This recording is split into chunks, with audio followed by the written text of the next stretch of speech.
लोकसभा चुनाव की तारीखों का ऐलान होने के बाद हर पार्टी अपने अपने प्रत्याशियों के नाम जारी कर रही है। वडोदरा बैठक से भारतीय जनता पार्टी ने डॉक्टर हेमांग जोशी के नाम की घोषणा की, जिसके बाद कांग्रेस पार्टी की ओर से अपने प्रत्याशी के तौर पर पादरा के पूर्व विधायक जशपाल सिंह पटियार के नाम की घोषणा की गई। अब आपको बता दें कि कार्यकर्ताओं की मांग को मान देते हुए जशपाल सिंह पटियार आज हरणी भीड़भंजन हनुमान जी मंदिर पहुंचे थे। दरअसल कांग्रेस के प्रत्याशी जशपाल सिंह पटियार की ओर से हनुमान दादा के दर्शन कर उनके आशीर्वाद लिए गए थे। उस दौरान उनके साथ वडोदरा शहर कांग्रेस समिति के प्रमुख ऋत्विज जोशी के साथ पूर्व विपक्षी नेता चंद्रकांत श्रीवास्तव और कांग्रेस के अन्य कई कार्यकर मौजूद रहे थे।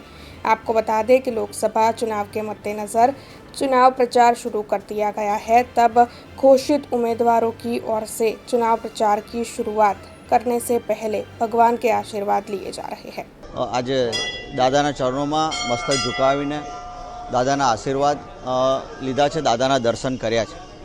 सौ प्रथम જ્યારે પણ કોઈ કાર્યની શરૂઆત કરતા હોય એટલે ભગવાનના આશીર્વાદ લઈને કરતા હોય છે, એટલે આજે દર્શન કરીને પ્રચારના શ્રી ગણેશ પણ અમે લોકો કરવાના છે, એટલા માટે દાદાના દર્શન અર્થે અહીંયા સૌ આગેવાનો સાથે દર્શન કરવા માટે અહીંયા આવ્યા છે। જે રીતના વડોદરાના પ્રાણ પ્રશ્નો સતત 30-30 વર્ષોથી જે લોકો જનપ્રતિનિધિ તરીકે વડોદરાના લોકોએ ચૂંટ્યા છે, પરંતુ પ્રશ્નો સોલ્વ કરવામાં નિષ્ફળ નીવડ્યા છે, એટલે આ વખતે વડોદરાની જનતા પણ પરિવર્તન ઝંકી રહી છે, એટલે આ વખતે વડોદરા લોકસભાની બેઠક કોંગ્રેસના ફાળે જશે। જે જરૂરથી આગેવાનો ને સૌ કાર્યકરોને મળવાનું આયોજન ચાલી રહ્યું છે, બધાને મળીને એક જ દિવસમાં આખું પ્રચારના સરગને શરૂ કરીશું। अब खबरों से लगातार अपडेट रहना हुआ आसान।